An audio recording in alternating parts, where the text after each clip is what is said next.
ओम श्री गुरुभ्यो नमः। स एष पूर्वेषामपि गुरु कालेनान अन्वच्छेदात्। जीवन में आनंद का दूसरा पंख योग, और योग में आज चर्चा का विषय है धारणा।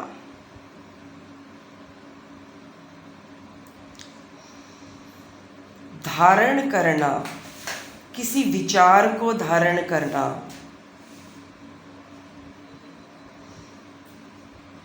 उसको कहते हैं धारणा।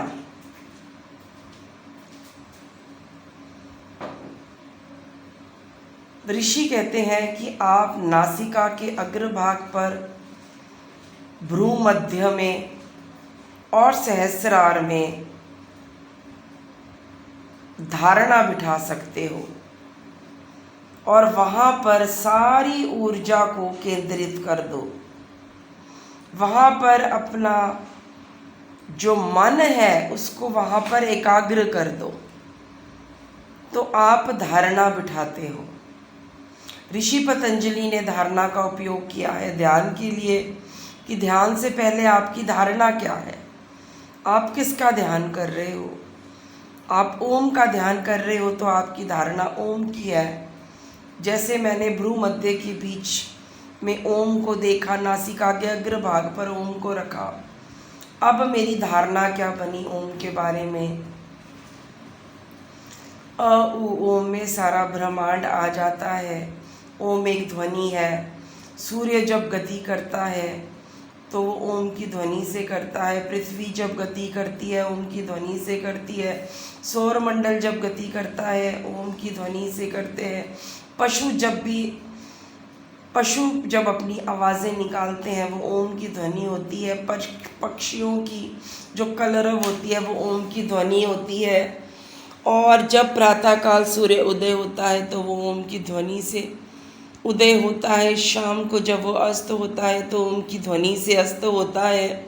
माँ जब शिशु को जन्म देती है तो उसके अंदर ओम की ध्वनि होती है। हमारे हृदय की गुफा में ओम की ध्वनि प्रतिस्थापित की है ईश्वर ने स्वयं वहाँ पर रहकर। ईश्वर का मुख्य निज नाम ओम है। ये हमारी धारणा बैठ गई। अब हमें कोई कहता है नाम स्मरण करो, जप करो, तज्जपस्तदर्थ भावनम करो। अब भावना हम तभी बिठाएंगे ना जब पहले हमारी धारणा होगी किसी विषय पे। अब हमारी धारणा ओम के बारे में बैठ गई। भी ओम जो है वो तस्य वाचक प्रणव है। उपनिषद में भी ओम के बारे में ऋषि कहते हैं। वो कहते हैं कि ओम का धनुष ले और अपनी आत्मा का अनुसंधान कर।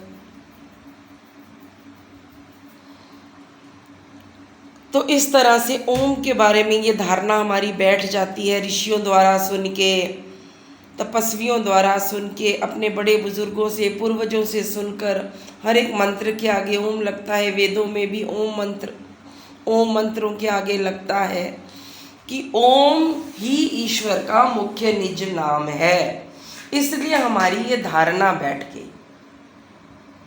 तो जीवन में ये कितना बड़ा आनंद है। आप किसी मुख्यमंत्री जो अच्छा होता है, सात्विक होता है, आपको कितनी सुरक्षा लगती है उससे। कोई प्रधानमंत्री अच्छा सात्विक होता है, उससे कितनी सुरक्षा लगती है। हमेशा हम सोचते नहीं हैं हम किसी ऐसे व्यक्ति के साथ रहें बहुत सात्विक हो, साधु हो, महात्मा हो। लोग साधु, महात्मा, मुनियों, जतियों, तत्वियों, तपस्वियों, सिद्धेश्वरों, योगेश्वरों के चरण क्यों छूते हैं?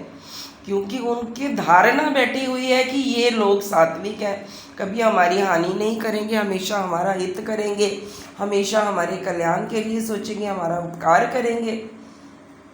ऋषियों के बारे में हमारी धारणा ये बैठी है, वो मंत्र दृष्टा है, कृतधर्मा है, उन्होंने मंत्र का साक्षात अनुभव किया हुआ है। तो हमें धारणा क्या बिठानी है? हमें धारणा बिठानी है केवल ओम के बारे में। अगर हमने ओम के बारे में धारणा बिठा ली कि ओम सर्वरक्षक है, सर्वव्यापक है,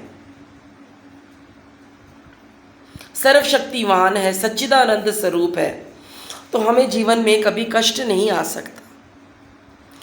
क्योंकि जब जब हम बैठेंगे, कोई मुसीबत, कोई कष्ट, कोई हानि, मन निर्बल महसूस करेगा, मन में कोई विकार आने लगेगा, तो हम ध्यान करेंगे कोई हमारा है, हमें देखने सुनने वाला कोई है, कोई हमें देख सुन जान रहा है, कोई है जो सदैव हमारे साथ रहता है, सुख में, दुख में, निद्रा में, सुबह शाम, सायंकाल, प्रातःकाल, सोते समय भी, जो हमारे मन में, हमारी आत्मा में, हमारे हृदय में, हमारे कण कण में व्यापक है,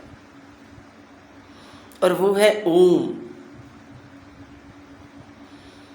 तो इस तरह से जब हम ओम की धारणा बिठा लेते हैं अपने मन में अच्छी तरह से, श्रद्धापूर्वक, निष्ठापूर्वक, ओम तत्सत।